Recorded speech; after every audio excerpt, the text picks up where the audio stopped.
بھائی بھائی کو قتل کیسے کر دیتا ہے.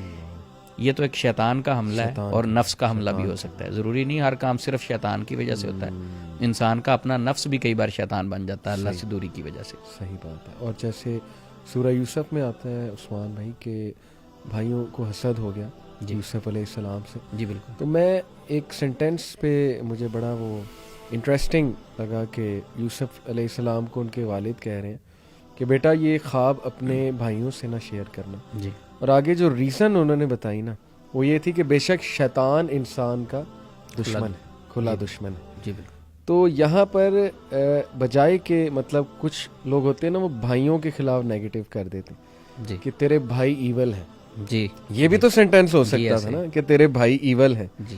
لیکن بات ڈائریکٹ کی شیطان کی طرف کہ ایک میں یہ سمجھتا ہوں, مطلب مجھے یہ سمجھ لگی کہ ایک دروازہ چھوڑا گیا حضرت یوسف علیہ السلام کے ذہن میں ایک سوچ کہ بھائیوں سے غلطی ہو جائے تو معاف کرنے کا ایک وہ رکھو. جی. لیکن جب ماں باپ ہی آپس میں بھائیوں کے مطلب ایک وہ حسد کریٹ کرے نا, کچھ انفارچونیٹلی ہمارے معاشرے میں نا ایسا دیکھنے کو ملتا ہے عثمان بھی کہ ماں باپ سے بھی کبھی غلطی ہوتی ہے کہ وہ نا کمپٹیشن کریٹ کرتے ہیں, ایک کو زیادہ دیتے ہیں, ایک کو بالکل ہی جو لفٹ نہیں کراتے, تو پھر اس کے ذہن میں خدشات پیدا ہوتے ہیں اولاد کے. تو میرے خیال یہاں پیرنٹنگ بھی درست ہونے والی ہے. ماں باپ کو بھی سوچنا چاہیے, عقل مندانہ فیصلے کرنے چاہیے, رویہ بچوں سے اچھا رکھنا چاہیے. بلکہ یہی میں مزے کی بات ڈی ایس پی صاحب جن کے پاس میں بیٹھا تھا کہتے ہیں میرے والد صاحب ہم سارے بھائیوں کو صاحب کہہ کے بلاتے تھے کہ بیٹا میرا یہ بیٹا میرا صاحب ہے, یہ بھی بیٹا میرا صاحب ہے. کہتے وہ بچپن سے والد کے ساتھ اتنی دوستی اور محبت, کیونکہ انہوں نے ہمیں عزت دی. تو بچے کو جب آپ عزت دیتے ہیں تو ماشاءاللہ بچہ ایک تو اچھا فیل کرتا ہے, دوسرا وہ بھی آپ کی عزت کرتا ہے.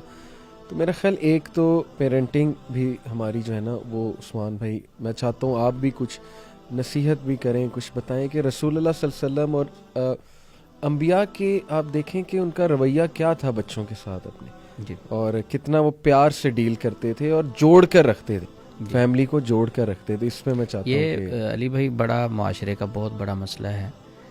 یعنی والدین کہتے ہیں کہ ہمارے حقوق اسلام میں بیان ہوئے, نو شک بالکل اسلام نے بتایا کہ اف بھی نہیں کہہ سکتے آپ اپنے والدین کو, ٹھیک ہے, لیکن وہ والدین کو چاہیے کہ اولاد کے حقوق بھی پڑھیں. اب نبی صلی اللہ علیہ وسلم کے پاس ایک خاتون آئی, اس نے آ کے کہا کہ میں اپنے اس بچے کو غلام دے رہی ہوں, ایک بیٹے کو. تو آپ اللہ کے نبی صلی اللہ علیہ وسلم گواہ بن جائیں اس بات پہ. اللہ آپ صلی اللہ علیہ وسلم نے فرمایا اور بچے بھی ہیں؟ کہنے لگی ہیں. آپ نے فرمایا ساری اولاد کو دے رہے ہیں یہ برابر؟ جب کہا ساری اولاد کو آپ برابر دے رہے ہیں, کہتے نہیں صرف وہ اس کو ہی دے رہے ہیں. تو میرے ہسبینڈ ذرا مان گئے تھے, تو میں نے کہا ذرا گواہ نبی پاک کو بنا لوں کہ بات ذرا پکی ہو جائے. آپ نے فرمایا اس نا انصافی کے معاہدے پہ نبی گواہ نہیں بن سکتا. اللہ. یا سارے بچوں میں تقسیم کریں, جائیدادیں اگر آپ دیکھ لیں, ایک زندگی میں اگر آپ جائیداد کو تقسیم کرنا چاہتے ہیں تو پھر بیٹیاں اور بیٹے سب برابر ہیں, پھر تو تحفہ ہے. بے شک. جائیداد تو انسان کے دنیا کے جانے سے بعد, جناب ایک آدمی فوت ہوتا ہے اس کی وراثت ہوتی ہے. صحیح. اگر آپ زندگی میں بانٹنا چاہتے ہیں, ایک بچے کو آپ 2 کروڑ روپے کی جائیداد دے رہے ہیں, صحیح, اور دوسرے بچے کو کہتے ہیں کہ نہیں یہ میرا بیٹا بڑا صبر والا ہے بیچارہ نا, یہ ماشاءاللہ بہت صبر والا ہے. میں کہتا ہوں یہ زیادتی ہے اس کے ساتھ. ٹھیک ہے وہ آپ کی رسپیکٹ کر رہا ہے, والدین نے ترازو کو برابر رکھنا ہے. جب والدین انصاف نہیں کرتے تو بالکل پھر اولاد میں ایک احساس کمتری پیدا ہوتی ہے. تو ایک وقت آتا ہے کہ اس سٹریس میں رہنے کی وجہ سے وہ بھائی بھائی کا دشمن بھی بن جاتا ہے. تو پیچھے جو والدین ہوتے ہیں انہوں نے انصاف نہیں کیا ہوتا, تو اس کے ذمہ دار والدین بھی ہوتے ہیں. مجھے ایک اور واقعہ یاد ہے, خاتون نے مجھے فون کیا, علی بھائی کہتی عثمان بھائی میری ایک بڑی بہن تھی, ہم 4 بہنیں ہیں, ایک بھائی ہے. بڑی بہن کے ساتھ والد صاحب بڑی محبت کرتے تھے, تو ہماری کافی زمین تھی, تو والد صاحب نے اپنی زندگی میں ہی بڑی بہن کے ساری نام ٹرانسفر کر دی. اور وہ سمجھتی تھی, میرے والد صاحب سمجھتے تھے کہ یہ بیٹی بہت اچھی ہے, اگر مجھے کچھ ہو گیا میں دنیا سے چلا گیا تو یہ میری بیٹی انصاف کرے گی. اب روٹ کو اس نے چینج کیا. اب ہوا کیا کہ وہ جو سسٹر مجھے رابطہ کر کے پوچھ رہی تھی, وہ کہتی کہ وہ بڑی بہن قابض ہی ہوگی, والد صاحب کی ڈیتھ ہوگی, تو ساری زمین اس کے نام پہ ہے, تو وہ قابض ہوگی. کہتی کس چیز کا آپ کو دیں؟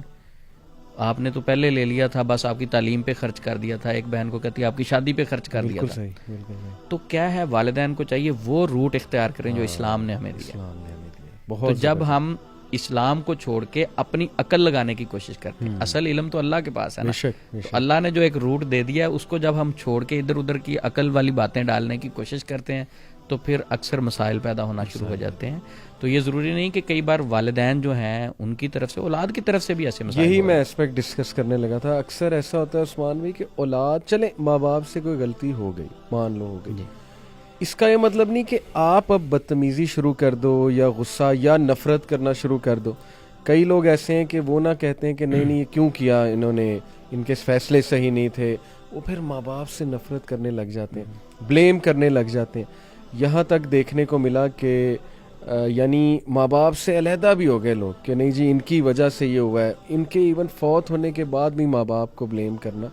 آئی تھنک اولاد کو بھی چاہیے کہ وہ اتنا پریشر نہ ڈالیں ماں باپ پہ. اکثر نا میں نے دیکھا سوارے ماں باپ بے بسی میں بھی اس طرح کئی بار کی مجبور ہو جاتے ہیں کہ یار اولاد نے ناک میں دم کیا ہوا ہے اور گریڈ اتنی نظر آ رہی، لالچ اتنی. تو یہاں پر میں کہوں گا کہ اگر اولاد کی تربیت اسلامی اس پر کی ہوتی، اسلام کے مطابق، تو شاید یہ مسائل نہ پیدا ہوتے. جی. تو یہ اگین پیرنٹس کو سوچنا چاہیے، میں سمجھتا ہوں.